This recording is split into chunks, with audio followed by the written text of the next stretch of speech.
जय हिंद मित्रों, सावधान भारत यूट्यूब चैनल में आपका हार्दिक स्वागत है। मित्रों, बाइबल का जो ईश्वर है, परमेश्वर है यहोवा, वो केवल और केवल इजरायलियों का ही परमेश्वर है। इजरायलियों के अतिरिक्त न तो वो किसी का परमेश्वर है और ना ही वो किसी से प्रेम करता है। और बाइबल के तथाकथित परमेश्वर यानी कि ईश्वर यहोवा के जितने भी प्रिय लोग हैं वो केवल और केवल इजरायली लोग ही हैं। इजराइल का वो राजा है और इजराइल के लोगों से ही वो प्रेम करता है। और इजराइल के अतिरिक्त अन्य जगहों के जो भी लोग हैं उनकी जो औकात है बाइबल के तथाकथित परमेश्वर यहोवा की दृष्टि में, वो औकात एक कुत्ते से अधिक कुछ भी नहीं है। मैं क्षमा चाहूंगा इस बात को कहने के लिए, लेकिन ये कथन मेरा कथन नहीं है, ये कथन बाइबल का ही कथन है।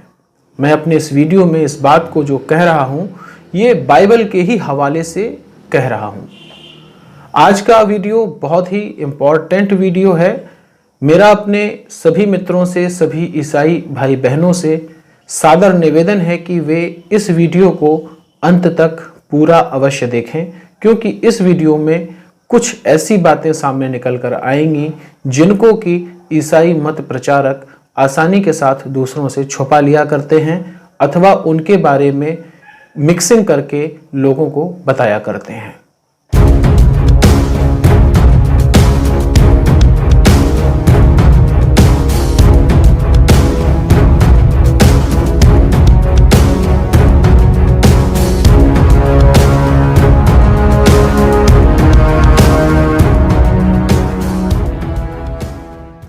मित्रों, इस विषय पर आगे बात करने से पहले मैं चाहता हूं कि आप बाइबल के वे वचन देखें जिनमें कि बाइबल के तथाकथित परमेश्वर को केवल और केवल इजराइल के ईश्वर, इजराइल के परमेश्वर के रूप में ही प्रतिस्थापित किया गया है और उसे केवल और केवल इजराइलियों का राजा, उनका परमेश्वर ही बताया गया है। तो आइए मित्रों, देखते हैं बाइबल की 10वीं पुस्तक 2 शमूएल के अध्याय नंबर 7 में वर्णित वचन संख्या 23 से लेकर 29 को। तेरे इजराइल के लोगों की तरह पृथ्वी पर कोई राष्ट्र नहीं है। ये विशेष लोग हैं, वे दास थे, किंतु तूने उन्हें मिस्र से निकाला और उन्हें स्वतंत्र किया। तूने उन्हें अपने लोग बनाया। तूने इजराइलियों के लिए महान और अद्भुत काम किए। ध्यान दीजिए इस वचन के ऊपर, तूने इजराइलियों के लिए महान और अद्भुत काम किए। तूने अपने देश के लिए आश्चर्यजनक काम किए। फिर से देखिए, ईश्वर का कोई देश नहीं होता, उसका तो पूरा संसार होता है, लेकिन बाइबल के इस वचन में बाइबल के ईश्वर यहोवा का देश बताया जा रहा है, यानी कि वो केवल और केवल इजराइल तक ही सीमित है। तूने अपने देश के लिए आश्चर्यजनक काम किए। तूने इजराइल के लोगों को सदा के लिए अपने लोग बनाया और यहोवा तू उनका परमेश्वर हुआ। यहोवा परमेश्वर, तूने अभी मेरे बारे में बातें की। मैं तेरा सेवक हूं। तूने मेरे परिवार के बारे में भी बातें की। अपने वचनों को सदा सत्य कर, जो तूने करने की प्रतिज्ञा की है। मेरे परिवार को राजाओं का परिवार हमेशा के लिए बना, तब तेरा नाम सदा सम्मानित रहेगा और लोग कहेंगे, सर्वशक्तिमान यहोवा परमेश्वर इजराइल पर शासन करता है। और होने दे कि तेरे सेवक दाऊद का परिवार तेरे सामने सदा चलता रहे। इस वचन का पहला भाग देखिए, तब तेरा नाम सदा सम्मानित रहेगा और लोग कहेंगे, सर्वशक्तिमान यहोवा परमेश्वर इजराइल पर शासन करता है। इस वचन में पूरे संसार पर शासन करने की बात नहीं हो रही है, केवल इजराइल पर शासन करने की बात हो रही है। आगे देखिए, सर्वशक्तिमान यहोवा इजराइल के परमेश्वर। एक बार फिर से गौर कीजिए, सर्वशक्तिमान यहोवा इजराइल के परमेश्वर, पूरी दुनिया का परमेश्वर नहीं, केवल इजराइल के परमेश्वर। तूने मुझे बहुत कुछ दिखाया है। तूने कहा, मैं तुम्हारे परिवार को महान बनाऊंगा। यही कारण है कि मैं तेरे सेवक ने तेरे प्रति यह प्रार्थना करने का निश्चय किया, यहोवा मेरे स्वामी, तू परमेश्वर है और तेरे कथन सत्य होते हैं और तूने इस अपने सेवक के लिए यह अच्छी चीज का वचन दिया है। कृपया मेरे परिवार को आशीष दे, हे यहोवा, हे स्वामी, जिससे वह तेरे सम्मुख सदैव बना रहे। तूने यही वचन दिया था, अपने आशीर्वाद से मेरे परिवार को सदा के लिए आशीष दे। तो मित्रों, आपने बाइबल के इन वचनों में देखा कि जिसमें बार बार इस बात की पुनरावृत्ति हो रही है कि बाइबल का तथाकथित ईश्वर यहोवा इज़राइल का परमेश्वर है, इज़राइल के रहने वाले जो इज़राइली हैं उनका परमेश्वर है, और केवल इज़राइली ही यहोवा के लोग हैं और इज़राइल ही यहोवा का देश है। तो मेरा यहाँ पर अपने ईसाई भाई बहनों से यह प्रश्न है कि यदि यहोवा पूरे विश्व का परमेश्वर है तो फिर उसे बाइबल के अंदर केवल इज़राइल तक सीमित ही क्यों दिखाया गया है? हर बार यहोवा की जो सीमाएं हैं वो इज़राइल राष्ट्र का अतिक्रमण नहीं कर पाती हैं, यानी कि उसकी जो भी शक्ति है, जो भी उसकी सामर्थ्य है, जो भी उसके प्रिय लोग हैं, वो केवल इज़राइल के ही लोग क्यों हैं? यदि देखा जाए तो इज़राइल का जो भौगोलिक क्षेत्र है वो पूरे विश्व की तुलना में तो मात्र कुछ ही प्रतिशत है, 2-4% भी होगा। अगर पूरा वर्तमान इज़राइल के आसपास का क्षेत्र भी मिला लेते हैं तो भी 2 से 3% भी नहीं होगा। तो हमारा अपने सभी ईसाई भाई बहनों से ये प्रश्न है कि उनका जो परमेश्वर है यहोवा, कैसे वो एक राष्ट्र के प्रति, एक भौगोलिक क्षेत्र के प्रति समर्पित है? क्यों केवल वो उसी क्षेत्र के लोगों से प्रेम करता है, अन्य क्षेत्र के लोगों से प्रेम नहीं करता है? क्यों वो केवल इज़राइलियों को ही अपने लोग मानता है? यदि बाइबल का तथाकथित परमेश्वर यहोवा पूरे विश्व का परमेश्वर है तो वो पूरे विश्व के लोगों को अपने लोग क्यों नहीं मानता है? वो पूरे विश्व को अपना क्षेत्र क्यों नहीं मानता है? वो केवल एक छोटे से देश इज़राइल तक ही सीमित क्यों हुआ जा रहा है? बाइबल के तथाकथित ईश्वर यहोवा की ये जो क्षेत्रवादी मानसिकता प्रदर्शित हो रही है इन वचनों से, ये तो बड़ी ही संकुचित मानसिकता है। बाइबल का तथाकथित ईश्वर यहोवा पूरे विश्व का ईश्वर हो ही नहीं सकता। ये हम नहीं कह रहे हैं, ये बाइबल के स्वयं वचन कह रहे हैं। ऐसा नहीं है कि बाइबल का ये जो प्रथम भाग है, ओल्ड टेस्टामेंट, केवल इसमें ही बाइबल के तथाकथित परमेश्वर यहोवा को इज़राइल तक सीमित दिखाया गया है। बाइबल का जो न्यू टेस्टामेंट है उसमें यदि यीशु की बात की जाए तो वो भी केवल इज़राइल तक ही सीमित रहते हैं।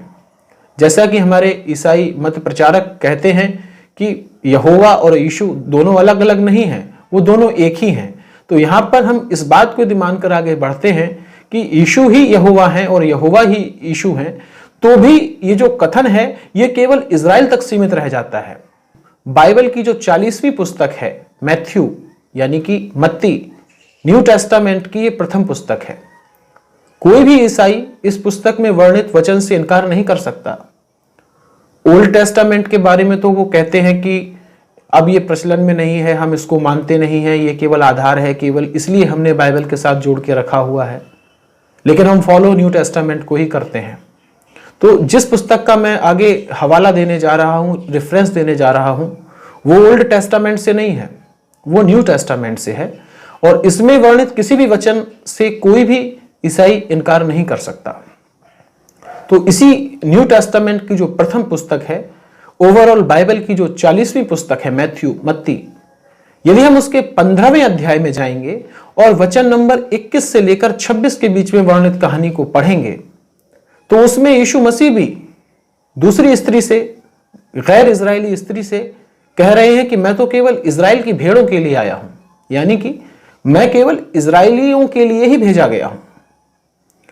और इतना ही नहीं कह रहे हैं, वो उस दूसरी स्त्री को एक तरीके से कुत्ते की तरह ट्रीट कर रहे हैं। आइए देखते हैं बाइबल के ये वचन। फिर यीशु उस स्थान को छोड़कर सूर और सैदा की ओर चल पड़ा।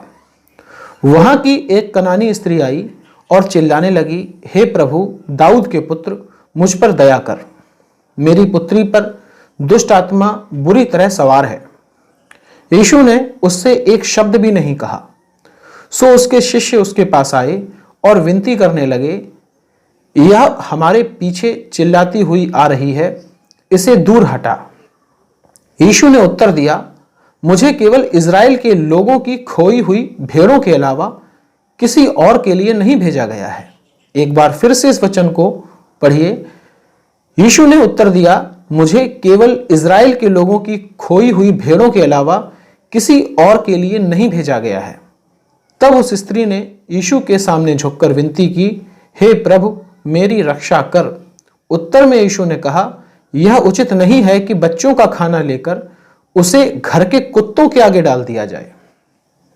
तो मित्रों देखिए, ये जो वचन है ये बाइबल की जो 40वीं पुस्तक मत्ती है, न्यू टेस्टामेंट की प्रथम पुस्तक मैथ्यू, उसका 24वां वचन है 15वें अध्याय का, जिसमें कि यीशु स्वयं ये कह रहे हैं कि मैं तो केवल इजराइल की खोई हुई भेड़ों के लिए भेजा गया हूं।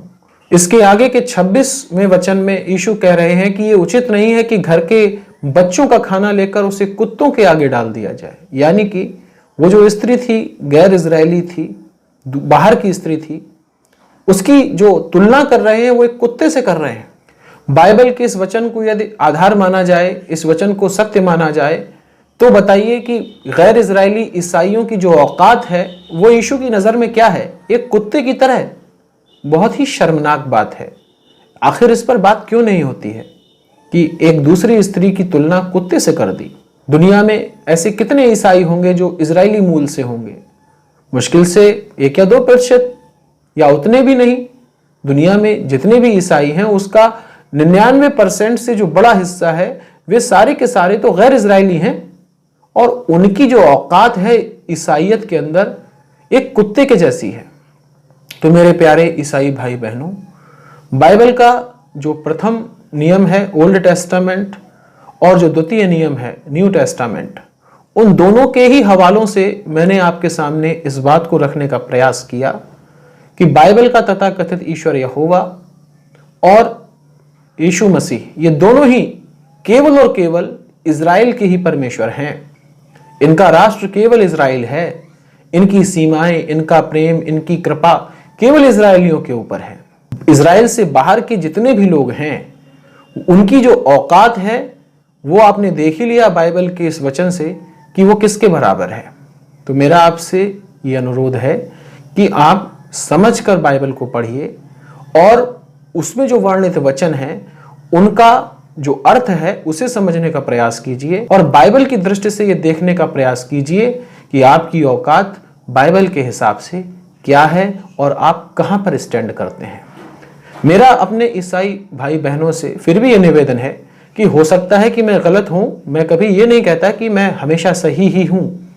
यदि मैं गलत हूं तो मुझे तर्क के आधार पर वे प्रत्युत्तर दें, और यदि मैं सही हूं तो मेरी बात को वो स्वीकार करें और फिर से वे ये इस बात पर मनन करें, इस बात पर पुनर्विचार करें कि ईसाइयत में यदि वे बने रहते हैं तो उनका जो स्टेटस है, उनकी जो औकात है वो कहां पर जाकर स्टैंड करती है। अंत में एक महत्वपूर्ण बात मैं उन भारतीय मतांतरित नव ईसाइयों से कहना चाहता हूं जो कि ईसाइयत में या तो कन्वर्ट हो चुके हैं या कन्वर्ट होने के कगार पर हैं, कि वे उस प्राचीनतम भारतीय संस्कृति से संबंध रखते हैं जिस संस्कृति में वसुधैव कुटुंबकम की भावना के साथ पूरे विश्व को अपने घर के जैसा देखा जाता है। उस संस्कृति में जिसमें कि सर्वे भवन्तु सुखिनः सर्वे सन्तु निरामया जैसी प्रार्थनाएं की जाती हैं, यानी कि सभी सुखी हों, सभी निरोगी हों।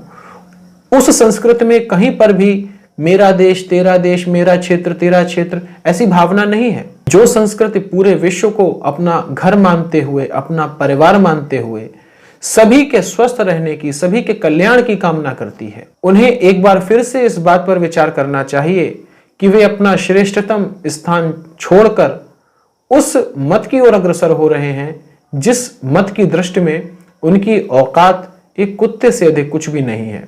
तो मेरे प्यारे ईसाई भाई बहनों, आपसे मेरा निवेदन है कि एक बार आप फिर से बाइबल को पढ़िए, बाइबल के तथाकथित परमेश्वर यहोवा के द्वारा कही गई बातों को गंभीरता के साथ समझिए, ईसाई मत प्रचारकों से प्रश्न कीजिए और उन्हें उत्तर देने के लिए बाध्य कीजिए। तो मित्रों, मिलते हैं अगले वीडियो में, तब तक के लिए जय हिंद।